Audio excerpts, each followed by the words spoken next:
Poor, misguided wanderers. First there were many, and now so few. How little you must value your lives to take a single insignificant breath in my sanctum. I'm afraid there will be no quick death for you. No escape from this suffering.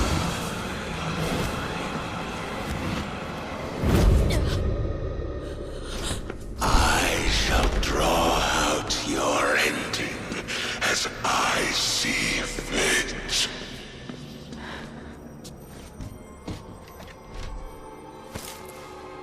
For in dark places such as this,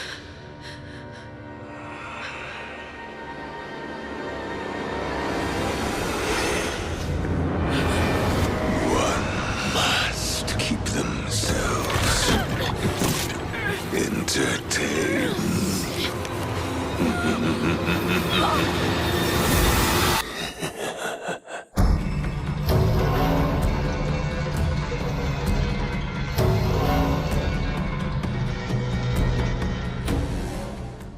Welcome back to more Into the Lore of Dead by Daylight.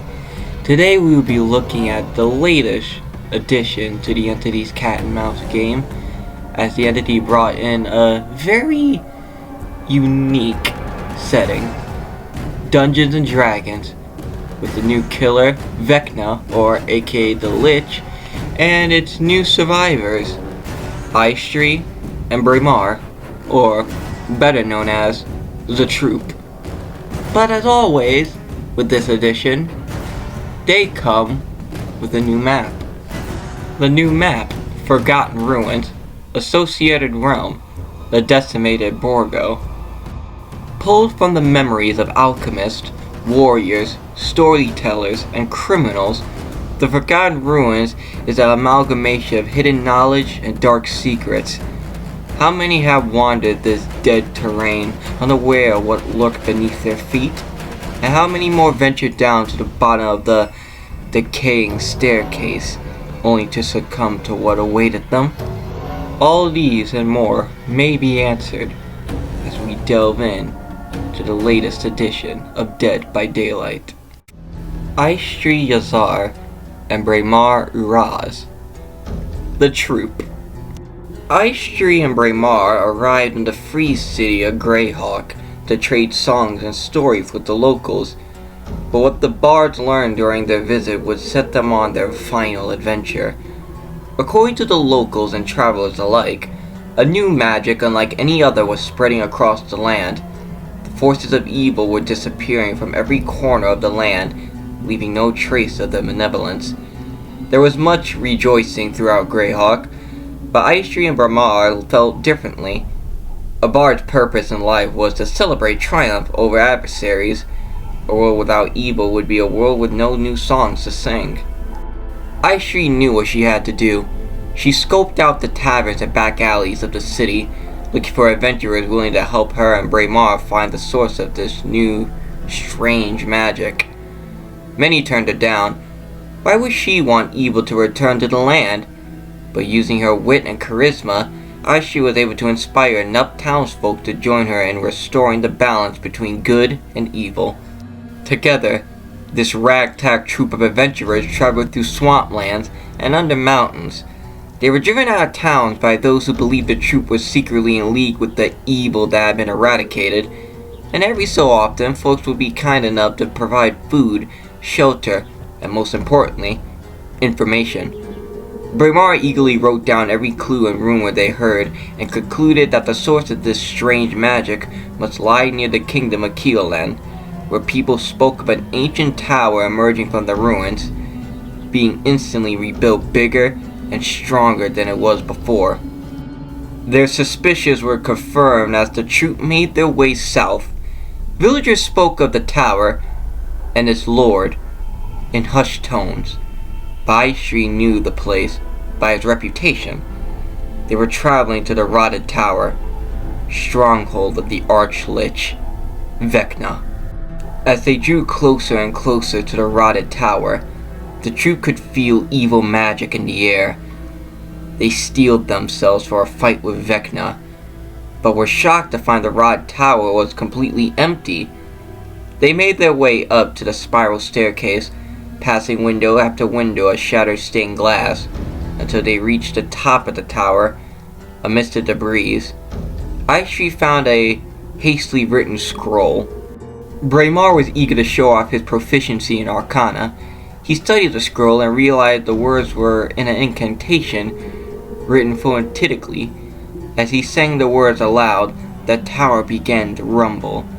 Black fog crept through the stone floor.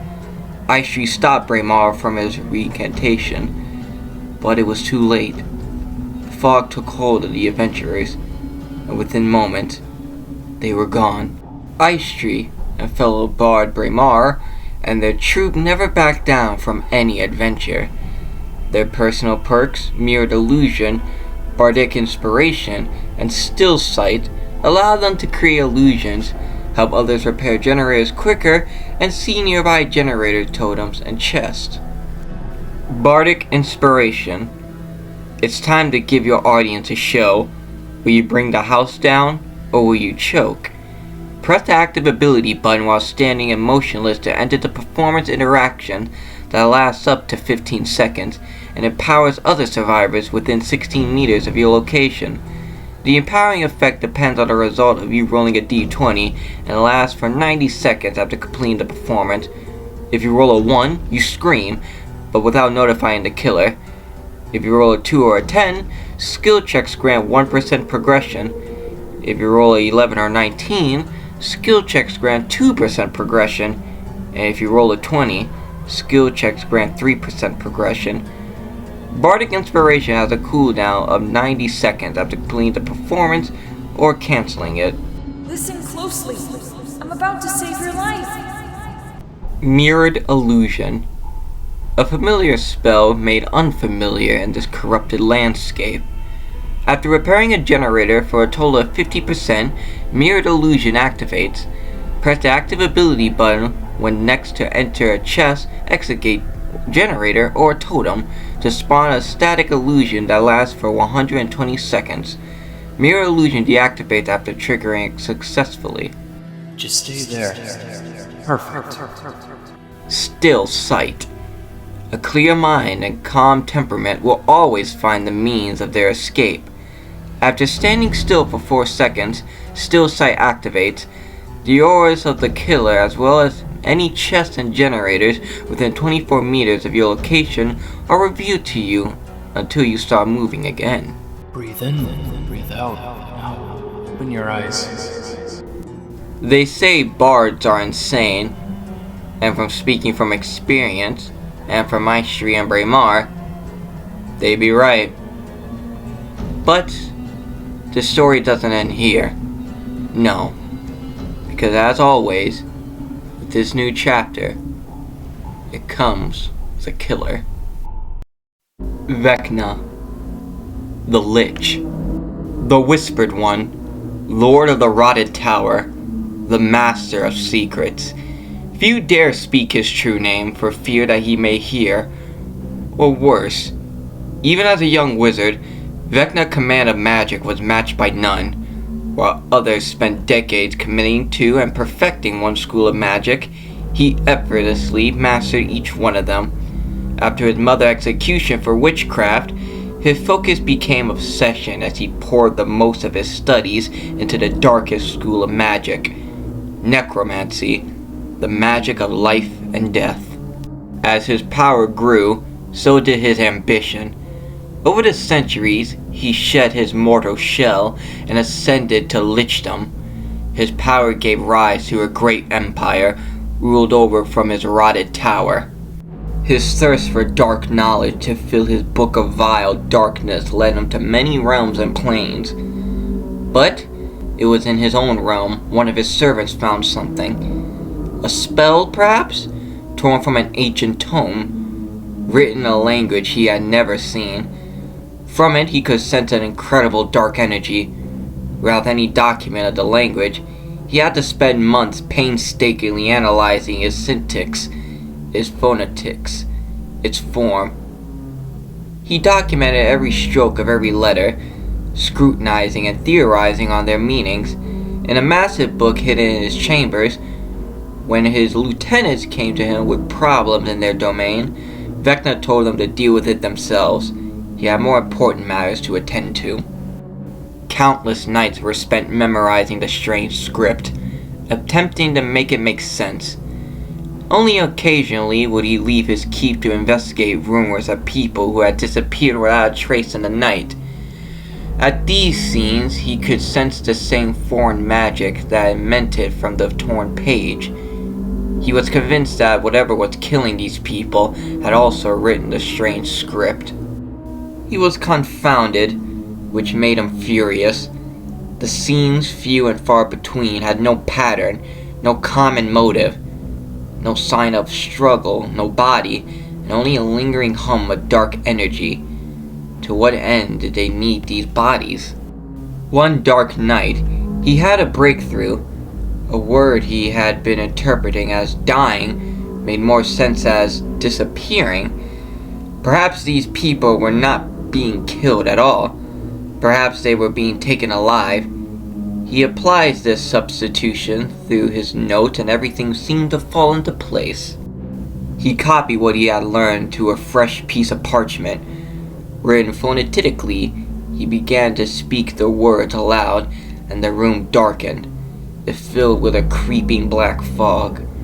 He felt himself displacing, going somewhere else. Vecna resisted, incanting memorized spells, holding fog at bay. But as he gazed into the darkness, he felt that alluring energy from it.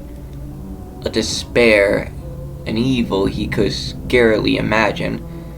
A sick curiosity overcoming him. He dropped his concentration and let the fog take him.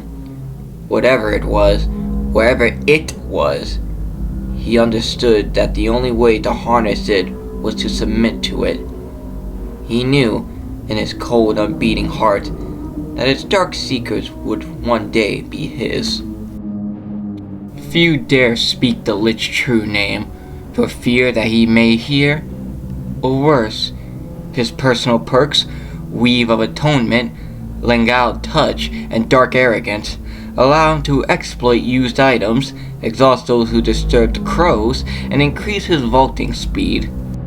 Dark Arrogance. When everything is going right, you are inescapable inevitability. Increase your vaulting speed in exchange for increased vulnerability to being blinded and stunned. Permanently increase the duration of Killer Blind by any means and the duration of Pallet Stuns by 25%. Permanently increase your vaulting speed by 25%. Run all you want. I will not be denied. Lengao Touch. Your dreadful aura is so suffocating that even terrifying scenes tire your prey. When a survivor scares off a crow within 36 meters of your location, Lengao Touch activates, causes that survivor to suffer from the exhausted status effect for 10 seconds. Lengao Touch has a cooldown of 20 seconds. Submit to me. It is inevitable. Weave of Attunement. You are so attuned to magical energies that you can sense even minor ripples around enchantments. Whenever an item is depleted for the first time, it is automatically dropped. The auras of dropped survivor items are revealed to you, as well as the auras of any survivor within 12 meters of them. Cause survivors picking up a survivor item to suffer from the oblivious status effect for 30 seconds. No number of novelties will protect you from me. Vecna might be the most powerful killer that came into the entity's realm. Fortunately for the entity, it made sure that Vecna is playing by the rules. But how long would that last? Because as he said himself, one day, this whole realm will be his.